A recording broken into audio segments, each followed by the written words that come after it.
నమస్కారం ETV news కు స్వాగతం ముఖ్యాంశాలు దేశంలో గిరాకీ పెంచే దిశలో కేంద్ర బడ్జెట్ వికసిత భారత్ సాకారానికి సంస్కరణలు 50 లక్షల కోట్లతో 2025-26 ఆర్థిక సంవత్సరానికి పద్దు 10 రంగాల్లో సంస్కరణలతో ప్రగతికి బాటలు పేదలు రైతులు యువత మహిళల అభ్యున్నతికి ప్రాధాన్యం రక్షణ రంగానికి పెరిగిన నిధులు వేతన జీవులకు భారీ ఊరట 12 లక్షల వరకు ఆదాయ పన్ను మినహాయింపు దాటితే 4 లక్షల నుంచి విధింపు స్లాబ్ రేట్లు తగ్గించిన కేంద్రం అన్నదాతకు 6 పథకాలతో చేయూత కిసాన్ క్రెడిట్ కార్డు రాయితీ రుణ పరిమితి 3 నుంచి 5 లక్షలకు పెంపు పత్తి దిగుబడి పెంపునకు ప్రత్యేక మిషన్ మౌలిక సౌకర్యాల కల్పనకు పెద్దపీట రాష్ట్రాలకు 1,50,000 కోట్ల వడ్డీ లేని రుణాలు ఎంఎస్ఎంఈలకు రుణాలు 5 నుంచి 10 కోట్ల రూపాయలకు పెంపు పోలవరం ప్రాజెక్టుకు 5,936 కోట్లు విశాఖ ఉక్కుకు 3,295 కోట్లు కేంద్ర పద్దు వికసిత భారత్ కు బాటలు వేస్తుందన్న చంద్రబాబు కేంద్ర బడ్జెట్ పై పెదవి విరిచిన తెలంగాణ మంత్రులు ఎన్డీఏ పాలిత రాష్ట్రాలకే ప్రాధాన్యమిచ్చారని శ్రీధర్ బాబు విమర్శ సీఎం వైఫల్యమన్న బీఆర్ఎస్ దండకారణ్యంలో మరోసారి గర్జించిన తుపాకులు బీజాపూర్ అటవీ ప్రాంతంలో ఎదురు కాల్పులు 8 మంది మావోయిస్టులు మృతి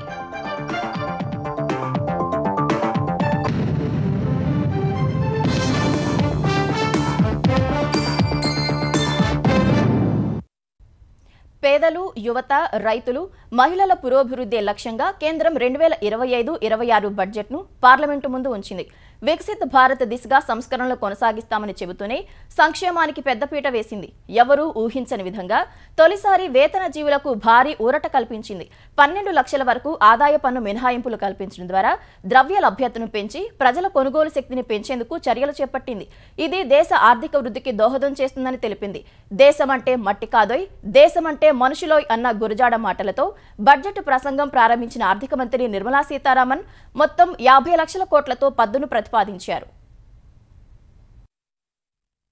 కేంద్ర ఆర్థిక మంత్రి నిర్మలా సీతారామన్ వరుసగా 8వసారి కేంద్ర బడ్జెట్ను పార్లమెంట్లో ప్రవేశపెట్టారు అభివృద్ధికి సంక్షేమానికి పెద్దపీట వేస్తూ 2025-26 ఆర్థిక సంవత్సరానికి సమతుల్య బడ్జెట్ను ప్రవేశపెట్టారు పన్నులు పట్టణాభివృద్ధి మైనింగ్ ఆర్థిక రంగం విద్యుత్ నియంత్రిత విధానాల్లో సంస్కరణలు తెస్తామని ప్రకటించారు మొత్తంగా 50,65,345 కోట్లతో సీతారామన్ నూతన పద్దును ప్రవేశపెట్టారు రెవెన్యూ ఆదాయం 34,20,409 కోట్లు వస్తుందని ప్రతిపాదించారు మూలధన ఆదాయం 16,44,936 కోట్లు ఉంటుందని అంచనా వేశారు రుణ వసూళ్ల ద్వారా 29,000 కోట్లు ఇతర ఆదాయం 47,000 కోట్లు అప్పులు ఇతర రుణాల ద్వారా 15,68,936 కోట్లు సమకూర్చుకుంటామని ప్రతిపాదించారు మొత్తం వ్యయాన్ని 50,65,345 కోట్లుగా ఆర్థిక మంత్రి ప్రతిపాదించారు రెవెన్యూ వ్యయం 39,44,255 కోట్లు ఉంటుందని అంచనా వేశారు వడ్డీలకు చెల్లింపులకు 12,76,338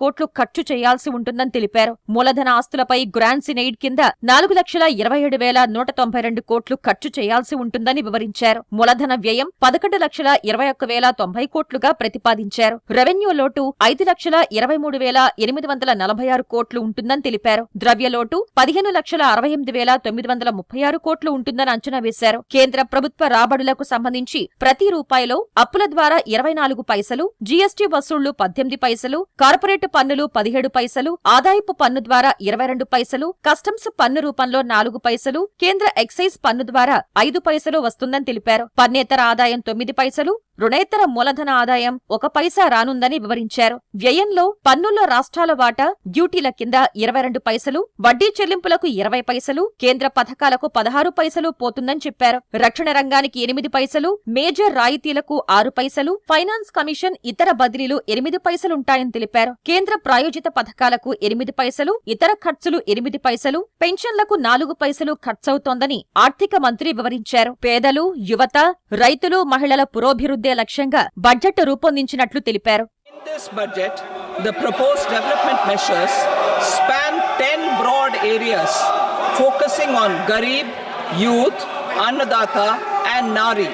spurring agricultural growth and productivity, building rural prosperity and resilience, taking everyone together on an inclusive growth path, boosting manufacturing and furthering Make in India, supporting MSMEs, enabling employment-led development, investing in people, economy and innovation, securing energy supplies, promoting exports and nurturing innovation. For this journey of development, our four powerful engines are agriculture, MSME, investments and exports. కేంద్ర పద్దులో అత్యధికంగా రక్షణ రంగానికి 4,91,732 కోట్లు కేటాయించిన ఆర్థిక మంత్రి గ్రామీణాభివృద్ధికి 2,66,817 కోట్లు, హోంశాఖకు 2,33,211 కోట్లు, వ్యవసాయం అనుబంధ రంగాలకు 1,71,437 కోట్లు, విద్యా రంగానికి 1,28,650 కోట్లు, ఆరోగ్య రంగానికి 98,311 కోట్లు కేటాయించారు. పట్టణాభివృద్ధికి 96,777 కోట్లు, ఐటీ, టెలికాం రంగాలకు 95,298 కోట్లు, ఇంధన రంగానికి 81,174 కోట్లు, వాణిజ్యం, పారిశ్రామిక రంగాలకు 65,553 కోట్లు, సంక్షేమ రంగానికి 60,052 కోట్లు, శాస్త్ర సాంకేతిక రంగానికి 55,679 కోట్లు కేటాయించినట్లు ఆర్థిక మంత్రి తెలిపారు. ప్రస్తుత బడ్జెట్లో వేతన జీవులకు, ఆదాయ వర్గాలకు మోదీ సర్కార్ భారీ ఊరట కల్పించింది. ఎవరూ ఊహించని విధంగా కొత్త పన్ను విధానంలో ఏకంగా 12 లక్షల ఆదాయం వరకు పన్ను మినహాయింపులు ఇచ్చింది. తద్వారా పాత పన్ను విధానం నుంచి అందరూ కొత్త పన్ను విధానంలోకి వచ్చేలా ఆకర్షణీయంగా మార్చింది. దేశంలో పన్ను చెల్లించేవారికి కేంద్రంలోని మోదీ సర్కార్ తీపి కబురు చెప్పింది. వేతన జీవులంతా ఆశగా ఎదురుచూసే పన్ను మినహాయింపులను భారీగా పెంచి అందర్నీ ఆశ్చర్యపరిచింది. కొత్త పన్ను విధానంలో 12 లక్షల ఆదాయం ఉన్నవారు రూపాయి పన్ను కట్టాల్సిన అవసరం లేదని కేంద్ర ఆర్థిక మంత్రి నిర్మలా సీతారామన్ ప్రకటించారు. ఇతర వేతన జీవులు స్టాండర్డ్ డిడక్షన్ తో కలుపుకుంటే 12.75 లక్షల వరకు పన్ను కట్టక్కర్లేదని వివరించారు. పాత విధానంలో 12 లక్షల వరకు ఆదాయం ఉన్నవారు 80,000 రూపాయలు పన్ను చెల్లిస్తుండగా కొత్త విధానం ఎలాంటి పన్ను చెల్లించాల్సిన అవసరం లేదని మంత్రి వివరించారు. అంటే 12 లక్షల వరకు ఆదాయం కలిగిన వారికి ఏడాదికి 80,000 రూపాయల లబ్ధి కలుగుతుందని వివరించారు. అదే 18 లక్షల ఆదాయం ఉన్నవారికి 70,000 రూపాయల లబ్ధి కలగనుండగా 25 లక్షల వరకు ఆదాయం ఉండే వ్యక్తికి 1,10,000 లబ్ధి చేకూరుతుందని మంత్రి వివరించారు. తద్వారా పాత పన్ను విధానంతో పోలిస్తే కొత్త పన్ను విధానాన్ని అత్యంత ఆకర్షణీయంగా మార్చారు. ఆదాయపు పన్ను తగ్గించడం ద్వారా మధ్యతరగతి చేతికి డబ్బులు అందేలా చేసి వారు స్వేచ్ఛగా ఖర్చు చేసేలా చేయడమే తమ ఉద్దేశమని స్పష్టం చేసిన మంత్రి ఇది ఆర్థిక వృద్ధికి దోహదం చేస్తుందన్నారు. కొత్త విధానంలో 12 లక్షల వరకు ఆదాయం ఉన్నవారికి పూర్తి పన్ను మినహాయింపు లభిస్తుండగా 12 లక్షలకు మించి ఆదాయాన్ని ఆర్జించేవారు ప్రతిపాదిత స్లాబ్ల ప్రకారం 4 లక్షల వరకు ఎలాంటి పన్ను చెల్లించాల్సిన అవసరం లేదు. తర్వాత 4 నుంచి 8 లక్షల ఆదాయంపై 5% పన్ను చెల్లించాల్సి ఉంటుంది. 8 నుంచి 12 లక్షల ఆదాయంపై 10%, 12 నుంచి 16 లక్షల ఆదాయంపై 15%, 16 నుంచి 20 లక్షల ఆదాయంపై 20% పన్ను కట్టాలి. 20 నుంచి 24 లక్షల ఆదాయంపై 25%, 24 లక్షలకు మించిన ఆదాయంపై 30% పన్ను చెల్లించాల్సి ఉంటుందని ఆర్థిక మంత్రి వివరించారు. ఇదే సమయంలో ఆదాయ పన్ను విధానంలో సంస్కరణలు తేనున్నట్లు తెలిపిన ఆర్థిక మంత్రి వచ్చే వారం ఆదాయ పన్నుపై బిల్ తేనున్నట్లు తెలిపారు. ప్రస్తుత ఆదాయ పన్ను నిబంధనలను సగానికి తగ్గిస్తామన్న మంత్రి టీడీఎస్, టీసీఎస్ ను క్రమబద్ధీకరిస్తామని వివరించారు. ఈ సందర్భంగా సీనియర్ సిటిజన్స్ కు వడ్డీపై వచ్చే ఆదాయంపై టీడీఎస్ మినహాయింపు పరిమితిని 50,000 నుంచి 1,00,000కు పెంచుతున్నట్లు ప్రకటించారు. అద్దెలపై వచ్చే ఆదాయంపై టీడీఎస్ మినహాయింపు పరిమితిని 2.4 లక్షల నుంచి 6 లక్షలకు పెంచుతున్నట్లు వివరించారు. ఐటీ రిటర్న్ల సమర్పణకు గడువును పెంచారు. ఏదైనా మదింపు సంవత్సరానికి అప్డేటెడ్ రిటర్న్లు సమర్పించేందుకు ప్రస్తుతం ఉన్న 2 ఏళ్ల కాల పరిమితిని 4 ఏళ్లకు పెంచుతున్నట్లు సీతారామన్ తెలిపారు. ఉన్నత విద్య కోసం తీసుకునే రుణాలకు టీసీఎస్ ను మినహాయిస్తున్నట్లు వెల్లడించారు. అన్నదాతలకు చేయూతనిచ్చేందుకు కొత్త బడ్జెట్లో 6 కొత్త పథకాలను కేంద్ర ఆర్థిక మంత్రి ప్రకటించారు. కిసాన్ క్రెడిట్ కార్డు రాయితీ రుణ పరిమితిని 3 నుంచి 5 లక్షలకు పెంచారు. బడ్జెట్లో వ్యవసాయం అనుబంధ రంగాలకు 171,437 కోట్లు ప్రతిపాదించారు. తక్కువ దిగుబడి, మధ్యస్థంగా పంటల విస్తీర్ణం, సగటు కంటే తక్కువ క్రెడిట్ పరిమితి కలిగిన 100 జిల్లాల్లో దిగుబడి పెంచేందుకు ప్రధానమంత్రి ధనధాన్య కృషి యోజన పథకాన్ని ప్రకటించారు. గ్రామాల్లో నిరుద్యోగ సమస్యను దృష్టిలో పెట్టుకుని గ్రామ శ్రేయస్సు పునరుత్పాదకత పథకాన్ని ప్రకటించారు. కంది, మినుము, ఎర్రపప్పు ఉత్పత్తిలో స్వయం సమృద్ధి సాధించేందుకు 6 ఏళ్ల కార్యక్రమం చేపట్టనున్నట్లు తెలిపారు. బీహార్లో ప్రత్యేక మఖానా బోర్డు ఏర్పాటు చేస్తామన్నారు. పత్తి ఉత్పత్తి పెంచేందుకు 5 ఏళ్ల కాటన్ మిషన్ను ప్రకటించారు. కూరగాయలు, పండ్ల సాగు పెంపునకు సమగ్ర కార్యక్రమం ప్రారంభించనున్నట్లు ఆర్థిక మంత్రి తెలిపారు. ప్రత్యేక ఆర్థిక జోన్లు, పెద్ద సముద్రాల్లో చేపలు పట్టేందుకు ఫ్రేమ్వర్క్ ను విడుదల చేయనున్నట్లు వివరించారు. 12.7 లక్షల టన్నుల వార్షిక సామర్థ్యంతో అసోంలోని నమ్రూప్ వద్ద యూరియా ప్లాంట్ ఏర్పాటు చేయనున్నట్లు సీతారామన్ వెల్లడించారు. 2025-26 ఏడాదికి సంబంధించిన బడ్జెట్లో విద్యారంగానికి 1,28,650 కోట్లు కేటాయించామని, వైద్య విద్యా సీట్లను పెంచబోతున్నామని ఆర్థిక మంత్రి తెలిపారు. వచ్చే 5 ఏళ్లలో 75,000 సీట్లు పెంచుతామన్న ఆమె దేశంలోని 23 ఐఐటీలో 10 ఏళ్లలో సీట్ల సంఖ్యను 100% పెంచుతామని ప్రకటించారు. 2014 తర్వాత ఏర్పాటైన 5 ఐఐటీల్లో 6,500 మంది విద్యార్థులకు ప్రవేశం కల్పించే విధంగా అదనపు మౌలిక సదుపాయాల కోసం నిధులు కేటాయించారు. పట్నా ఐఐటీలో హాస్టల్, ఇతర మౌలిక సదుపాయాలను విస్తరించనున్నట్లు చెప్పారు. 5 ఏళ్లలో ఐఐటి, ఐఐఎస్సిలో సాంకేతిక పరిశోధన కోసం 10,000 ఫెలోషిప్లను అందించనున్నట్లు ప్రకటించారు. 5 జాతీయ నైపుణ్య కేంద్రాలు ఏర్పాటు చేస్తామన్నారు.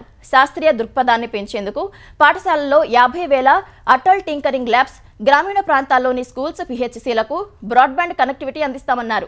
విద్య కోసం ఏఏ ఎక్సలెన్స్ సెంటర్ను 500 కోట్లతో ఏర్పాటు చేస్తామన్నారు. పాఠ్యపుస్తకాలను డిజిటల్గా అందించేందుకు భారతీయ భాషా పుస్తక పథకాన్ని ప్రారంభిస్తున్నామని నిర్మలా సీతారామన్ తెలిపారు. దేశంలో మౌలిక సదుపాయాల అభివృద్ధికి నూతన బడ్జెట్లో మోదీ సర్కార్ పెద్దపీట వేసింది. మౌలిక సౌకర్యాల అభివృద్ధికి వడ్డీ లేకుండా 1,50,000 కోట్ల రుణాలను 50 ఏళ్ల కాలానికి రాష్ట్రాలకు అందిస్తామని ఆర్థిక మంత్రి నిర్మలా సీతారామన్ ప్రకటించారు. 2025-2030 మధ్య కొత్త ఆస్తుల సృష్టికి అసెట్ మానిటైజేషన్ రెండో ప్రణాళిక చేపడతామని తెలిపారు. ఈ పథకం ద్వారా 10 లక్షల కోట్ల మూలధనం సమకూర్చుకునే వెసులుబాటు కల్పించారు. పట్టణాల్లో మౌలిక సదుపాయాల అభివృద్ధికి 1,00,000 కోట్లతో అర్బన్ ఛాలెంజింగ్ ఫండ్ ఏర్పాటు చేయనున్నారు. మారిటైమ్ పరిశ్రమల దీర్ఘకాల అభివృద్ధిని దృష్టిలో పెట్టుకుని 25,000 కోట్లతో కార్పస్ ఫండ్ ఏర్పాటు చేస్తున్నట్లు ప్రకటించారు. ప్రైవేటు రంగంలో కొత్త ఆవిష్కరణలు ప్రోత్సహించడానికి 20,000 కోట్లు కేటాయించారు. దేశంలోని 50 ప్రముఖ పర్యాటక కేంద్రాలను రాష్ట్రాలతో కలిసి అభివృద్ధి చేస్తామన్నారు. పూర్వోదయ పథకం కింద బీహార్, జార్ఖండ్, బంగాల్, ఒడిశా, ఆంధ్రప్రదేశ్లో మౌలిక వసతులు కల్పిస్తామని చెప్పారు. 500 కోట్లతో ఆర్టిఫిషియల్ ఇంటెలిజెన్స్ ఎడ్యుకేషన్ కోసం సెంటర్ ఫర్ ఎక్సలెన్స్ నెలకొల్పుతామని వెల్లడించారు. జల్ జీవన్ మిషన్ను 2028 వరకు కొనసాగిస్తామని ఆర్థిక మంత్రి ప్రకటించారు. ఉడాన్ పథకం ద్వారా 120 కొత్త విమానాశ్రయాలు ఏర్పాటు చేస్తామన్నారు. 1,00,000 నివాస సముదాయాలను 15,530 కోట్లతో ప్రత్యేక నిధిని ఆర్థిక మంత్రి ప్రకటించారు. రహదారుల అభివృద్ధికి 2,87,333 కోట్లు, national highways authority of India NHAకి 1,87,803 కోట్లు కేటాయించారు. ఆర్థిక వ్యవస్థను బలోపేతం చేసే 10 సూత్రాల్లో రెండోదిగా భావిస్తున్న ఎంఎస్ఎంఈలకు ఇచ్చే రుణాలను 5 కోట్ల నుంచి 10 కోట్లకు పెంచుతున్నట్లు ఆర్థిక మంత్రి నిర్మలా సీతారామన్ తెలిపారు. వచ్చే 5 ఏళ్లలో అదనంగా 1,50,000 కోట్ల రుణాలు ఇచ్చే అవకాశం ఉందన్నారు. స్టార్టప్లకు ఇచ్చే రుణాలను 10 కోట్ల నుంచి 20 కోట్లకు పెంచుతున్నట్లు ప్రకటించారు. ఇప్పటికే ఉన్న స్టార్టప్ల కోసం 10,000 కోట్లతో నిధి ఏర్పాటు చేస్తామన్నారు. ఎంఎస్ఎంఈల పెట్టుబడి టర్నోవర్ను పెంచారు. గరిష్ట సామర్థ్యం సాధించడానికి సాంకేతిక అప్గ్రేడేషన్తో పాటు మెరుగైన పెట్టుబడి అవకాశాల కల్పనకు ఈ నిర్ణయం దోహదం చేస్తుందని చెప్పారు. ఉద్యమ్ పోర్టల్లో రిజిస్టర్ అయిన సూక్ష్మ శ్రేణి సంస్థలకు 5 లక్షల పరిమితితో క్రెడిట్ కార్డులు ఇస్తామన్నారు. మొదటి ఏడాది 10 లక్షల కార్డులు జారీ చేయనున్నట్లు తెలిపారు. మొదటిసారి పారిశ్రామికవేత్తలుగా మారిన ఎస్సీ/ఎస్టీ మహిళల కోసం వచ్చే 5 ఏళ్లలో 2 కోట్ల వరకు టర్మ్ రుణాలు కల్పించనున్నట్లు చెప్పారు. బొమ్మల తయారీలో 22 లక్షల ఉద్యోగాలు, 4 లక్షల కోట్ల టర్నోవర్, 1.1 లక్షల కోట్ల ఎగుమతులు లక్ష్యంగా ఉత్పత్తి కేంద్రీకృత పథకాన్ని కేంద్ర మంత్రి ప్రకటించారు. బొమ్మల తయారీలో నాణ్యత పెరగడంతో పాటు ప్రత్యేకత, ఆవిష్కరణలకు దోహదం చేస్తుందని, భారత్ను బొమ్మల తయారీకి కేంద్రంగా మారుస్తుందన్నారు. కేంద్ర బడ్జెట్లో ఆరోగ్య రంగానికి 98,311 కోట్లు కేటాయించిన ఆర్థిక మంత్రి నిర్మలా సీతారామన్ రానున్న 3 ఏళ్లలో దేశంలోని అన్ని జిల్లా ఆసుపత్రుల్లో డే కేర్ క్యాన్సర్ సెంటర్లు ఏర్పాటు చేస్తామని ప్రకటించారు. అందులో 200 డే కేర్ క్యాన్సర్ సెంటర్లను 2025-26 ఆర్థిక సంవత్సరంలోనే ప్రారంభిస్తామన్నారు. క్యాన్సర్, అరుదైన వ్యాధులు, ఇతర తీవ్రమైన దీర్ఘకాలిక వ్యాధులతో బాధపడుతున్న రోగులకు ఉపశమనం కలిగించే దిశలో ప్రాణాలు కాపాడే 36 ఔషధాలను ప్రాథమిక కస్టమ్స్ సుంకం నుంచి పూర్తిగా మినహాయించారు. ప్రధానమంత్రి జన ఆరోగ్య యోజన PMJAY కింద గిగ్ వర్కర్లకు ఆరోగ్య సంరక్షణ సౌకర్యాలు కల్పిస్తామని సీతారామన్ చెప్పారు. ఇది 1 కోటి మంది గిగ్ కార్మికులకు మేలు చేస్తుందన్నారు. గిగ్ వర్కర్లకు గుర్తింపు కార్డులు ఇవ్వడానికి, రిజిస్టర్ చేసుకోవడానికి ఈ ఫారం పోర్టల్ను కేంద్రం ఏర్పాటు చేస్తుందన్నారు. వచ్చే 5 ఏళ్లలో వైద్య కళాశాలల్లో 75,000 వైద్య సీట్లు పెంచుతామన్న మంత్రి ఏడాదిలోపై 10,000 సీట్లను పెంచనున్నట్లు తెలిపారు. 12 లక్షల రూపాయలలోపు వార్షిక ఆదాయస్తులకు ఆదాయపు పన్ను మినహాయింపు మధ్యతరగతి వేతన జీవులకు భారీగా లబ్ధి చేకూరుస్తుందని ప్రధాని నరేంద్ర మోదీ అన్నారు. 2025-26 సంవత్సరం కోసం ప్రవేశపెట్టిన ఈ బడ్జెట్ ప్రజల బడ్జెట్, సంస్కరణల బడ్జెట్ అని చెప్పారు. ప్రతి భారతీయుడి కలలను నెరవేర్చే ఈ పద్దు 140 కోట్ల మంది ప్రజల ఆకాంక్షలను ప్రతిబింబిస్తోందన్నారు. అన్ని రంగాల్లో ఉపాధి కల్పనకు బడ్జెట్లో ప్రాధాన్యం ఇచ్చినట్లు పేర్కొన్నారు. మౌలిక సదుపాయాల స్థాయి కల్పించినందున భారత్లో భారీ నౌకల నిర్మాణం జరుగుతుందన్నారు. ఇది ఆత్మనిర్భర్ భారత్ను బలోపేతం చేస్తుందన్నారు. ఈ బడ్జెట్ వల్ల వ్యవసాయం, గ్రామీణ ఆర్థిక వ్యవస్థలో విప్లవాత్మక మార్పులు వస్తాయని మోదీ విశ్వాసం వ్యక్తం చేశారు. కేంద్ర బడ్జెట్లో ఆంధ్రప్రదేశ్ అభివృద్ధికి ఆర్థిక మంత్రి నిర్మలా సీతారామన్ తగిన ప్రాధాన్యం కల్పించారు. పోలవరానికి 5,936 కోట్లు, ప్రాజెక్ట్ అథారిటీకి మరో 54 కోట్లు సాయం అందించనున్నట్లు చెప్పారు. పోలవరం బ్యాలెన్స్ గ్రాంట్ 12,157 కోట్లుగా తెలిపిన కేంద్ర ఆర్థిక మంత్రి సవరించిన అంచనాలు 30,437 కోట్లు ఆమోదం తెలిపారు. విశాఖ ఉక్కు పరిశ్రమకు 3,295 కోట్లు, విశాఖ పోర్టుకు 730 కోట్ల నిధులు అందించనున్నట్లు వెల్లడించారు. జీరో బడ్జెట్ నేచురల్ ఫార్మింగ్ కు 186 కోట్లు, ఆరోగ్య వ్యవస్థల బలోపేతానికి 162 కోట్లు, రోడ్లు, బ్రిడ్జిల నిర్మాణానికి 240 కోట్లు కేటాయించారు. లెర్నింగ్ ట్రాన్స్ఫర్మేషన్ ఆపరేషన్ కు 375 కోట్లు, నీటిపారుదల లైవ్లీహుడ్ ఇంప్రూవ్మెంట్ ప్రాజెక్టు 2వ దశకు 242 కోట్లు మంజూరు చేస్తున్నట్లు సీతారామన్ వివరించారు. ప్రధాని నరేంద్ర మోదీ వికసిత భారత్ దార్శనికతను కేంద్ర బడ్జెట్ ప్రతిబింబిస్తుందని సీఎం చంద్రబాబు అన్నారు. ప్రజా అనుకూల ప్రగతిశీల బడ్జెట్ను కేంద్ర ఆర్థిక మంత్రి నిర్మలా సీతారామన్ ప్రవేశపెట్టారని చెప్పారు. మహిళలు, పేదలు, యువత, రైతుల సంక్షేమానికి ప్రాధాన్యత ఇచ్చారని కొనియాడారు.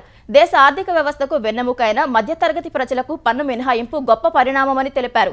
రాబోయే 5 ఏళ్లలో వృద్ధికి 6 కీలక రంగాలను బడ్జెట్ గుర్తించిందన్నారు. దేశానికి సుసంపన్నమైన భవిష్యత్తును వాగ్దానం చేస్తూ సమగ్రమైన బ్లూ ప్రింట్గా పనిచేస్తుందని స్పష్టం చేశారు. కేంద్ర బడ్జెట్లో తెలంగాణకు తీరని అన్యాయం చేశారని మంత్రి శ్రీధర్ బాబు వ్యాఖ్యానించారు. ఎన్డీఏ అధికారంలో ఉన్న రాష్ట్రాలు ఎన్నికలు జరిగే రాష్ట్రాలకే నిధులు ఇచ్చారని ఆరోపించారు. కేంద్ర జీడీపీలో తెలంగాణ వాటా 5%గా ఉన్నా ఆ మేరకు నిధులు ఇవ్వలేదన్నారు. బీజేపీకి 8 మంది ఎంపీలున్నా ద్రోహమే జరిగిందని విమర్శించారు. ప్రధాని, కేంద్ర మంత్రులను సీఎం, డిప్యూటీ సీఎం ఎన్నోసార్లు కలిసినా న్యాయం జరగలేదన్నారు. కేంద్రం బడ్జెట్లో తెలంగాణకు ఒరిగిందేమీ లేదని టీపీసీసీ అధ్యక్షుడు మహేష్ కుమార్ గౌడ్ ధ్వజమెత్తారు. బీజేపీ ప్రభుత్వం తెలంగాణపై వివక్ష చూపిస్తోందని ఆరోపించారు. కేంద్ర బడ్జెట్లో తెలంగాణకు చోటే లేదని, రాష్ట్ర ప్రయోజనాలకు విలువే లేదని మాజీ మంత్రి హరీష్ రావు అన్నారు. తెలంగాణతో తమకు బంధం లేదని బడ్జెట్ ద్వారా కేంద్రంలోని బీజేపీ ప్రభుత్వం మరోసారి నిరూపించిందని విమర్శించారు. 2 కేంద్ర మంత్రులు, 8 మంది ఎంపీలు ఉండి కూడా తెలంగాణకు నిధులు తీసుకురాలేకపోయారని మండిపడ్డారు. కేంద్ర జీడీపీకి 5.1% అందిస్తున్న తెలంగాణ మరోసారి మోసపోయిందని సామాజిక మాధ్యమం ఎక్స్లో పోస్టు చేశారు. దేశం అంటే మట్టి కాదోయ్, దేశం అంటే మనుషులోయ్ అంటూ ప్రసంగించిన నిర్మలా సీతారామన్ దేశం అంటే కొన్ని రాష్ట్రాలే అన్నట్లు బడ్జెట్ ప్రవేశపెట్టడం బాధాకరమని హరీష్ ఆవేదన వ్యక్తం చేశారు. ఏపీ విభజన చట్టం ప్రకారం ట్రైబల్ యూనివర్సిటీకి ఇవ్వాల్సిన నిధులు కూడా ఇవ్వకపోవడం బాధాకరమని హరీష్ అన్నారు. బడ్జెట్ కు 10 రోజుల ముందు 40,000 కోట్లు కావాలని తూతూ మంత్రంగా లేఖ రాయడం తప్ప రాష్ట్ర ప్రయోజనాల కోసం కాంగ్రెస్ ప్రభుత్వం చేసిందేమీ లేదని ఆయన ఆక్షేపించారు. రాయలసీమలోని ప్రతి ఎకరాకు నీళ్లు ఇవ్వాలనే సంకల్పంతో పనిచేస్తున్నట్లు సీఎం చంద్రబాబు పునరుద్ఘాటించారు. బనకచర్ల ప్రాజెక్టు ద్వారా గోదావరి నీళ్లను రాయలసీమకు తీసుకొచ్చేందుకు ప్రణాళికలు రూపొందిస్తున్నట్లు తెలిపారు. అన్నమయ్య జిల్లా మోటుకట్లలో పర్యటించిన ఆయన వృద్ధురాలి ఇంటికి వెళ్లి పింఛన్ అందజేశారు. ఇంటి పట్ట 3 ఉచిత సిలిండర్ల ధృవపత్రాలను అందజేశారు. త్వరలోనే పక్కా ఇళ్లు నిర్మించి ఇస్తామని హామీ ఇచ్చారు. తర్వాత గ్రామంలోని పలువురు లబ్ధిదారుల ఇళ్లకు వెళ్లి సీఎం పింఛన్లు అందజేశారు. ఓ దివ్యాంగుడి పింఛన్తో పాటు ప్రభుత్వం మంజూరు చేసిన ట్రైసైకిల్ ను అందజేశారు. గ్రామంలో ప్రజావేదిక వద్ద సాఫ్ట్వేర్ ఉద్యోగులతో చంద్రబాబు ముఖాముఖి నిర్వహించారు. జూన్ నుంచి రైతు భరోసా, తల్లికి వందనం పథకాలకు శ్రీకారం చుట్టనున్నట్లు సీఎం చెప్పారు. ఒకప్పుడు ప్రజల వద్దకే పాలన సాగిందని, నేడు వాట్సాప్ గవర్నెన్స్ ద్వారా ప్రజల చేతుల్లోకే పాలన తీసుకువచ్చామని చంద్రబాబు వివరించారు. ఒకప్పుడు ఈ గవర్నెన్స్ అన్నాం, ఈరోజు వాట్సాప్ గవర్నెన్స్ కు వచ్చాం. ఈ ఫోనే సరిపోతుంది, ఇంకెక్కడికి పోయే పని లేదు. మీ ఇంటి పక్కన ఎంఆర్ఓ ఆఫీస్ ఉంటే ఆఫీస్ పోయే పని లేదు. నీ పని నీ ఫోన్ లో ఉంది. ఫోన్ ఉపయోగించుకోండి. 161 సర్వీసులు ఇందులో పెట్టాం. భవిష్యత్తులో ఇంకా అన్ని సేవలు కూడా మీకు ఇస్తామని చెప్పి కూడా నేను మీకు తెలియజేస్తున్నా. రైతు భరోసా ప్రారంభించి వారం రోజులైనా రైతుల ఖాతాల్లో ఇంకా డబ్బులు జమ కాలేదని బీఆర్ఎస్ కార్యనిర్వాహక అధ్యక్షుడు కేటీఆర్ విమర్శించారు. పరిగి నియోజకవర్గంలోని దాస్యానాయక్ తండాలో బీఆర్ఎస్ నేతలతో కలిసి కేటీఆర్ అంబేద్కర్ విగ్రహాన్ని ఆవిష్కరించారు. అనంతరం సభలో మాట్లాడిన ఆయన కేసీఆర్ హయాంలో నాట్లు వేసే సమయానికి రైతు బంధు వస్తే రేవంత్ రెడ్డి సీఎం అయ్యాక ఓట్లు వచ్చే సమయానికి రైతు భరోసా వేస్తామంటున్నారని ధ్వజమెత్తారు. కాంగ్రెస్ ప్రభుత్వం ఇచ్చిన హామీలు నెరవేర్చడం లేదని కేటీఆర్ దుయ్యబట్టారు. ఒక 71 ఏళ్ల పెద్ద మనిషిని పట్టుకొని సంస్కారం లేని ముఖ్యమంత్రి గారు కట్టబట్టుకొని నిలబడంటుండు. కేసీఆర్ ఆయన నిలబడు కాదు, తెలంగాణ అనే రాష్ట్రాన్ని ఏర్పాటు చేసి దేశం ముందు సమున్నతంగా నిలబెట్టిన వాడు కేసీఆర్. కేసీఆర్ కట్ట లేకుండా నిలబడతాడు, కానీ నువ్వు కమిషన్ లేకుండా ప్రభుత్వాన్ని నడుపురా నాయన అని చెప్పింది. ఛత్తీస్గఢ్ దండకారణ్యంలో మరోసారి తుపాకులు గర్జించాయి. బీజాపూర్ జిల్లా గంగలూరు అటవీ ప్రాంతంలో జరిగిన ఎదురుకాల్పుల్లో 8 మంది మావోయిస్టులు మృతి చెందారు. గంగలూరు పోలీస్ స్టేషన్ పరిధిలోని అటవీ ప్రాంతంలో మావోయిస్టులు ఉన్నారనే సమాచారంతో DRG, CRPF, cobra unit, anti naxalite STF బలగాలు కూంబింగ్ ఆపరేషన్ చేపట్టాయి. ఈ క్రమంలో భద్రతా దళాలు తారసపడగా మావోయిస్టులు వారిపై కాల్పులకు తెగబడ్డారు. దీంతో సిబ్బంది ఎదురుకాల్పులు జరపగా 8 మంది మావోయిస్టులు మృతి చెందినట్లు అధికారులు తెలిపారు. ఘటనా స్థలంలో ఆటోమేటిక్ ఆయుధాలను స్వాధీనం చేసుకున్నట్లు వెల్లడించారు.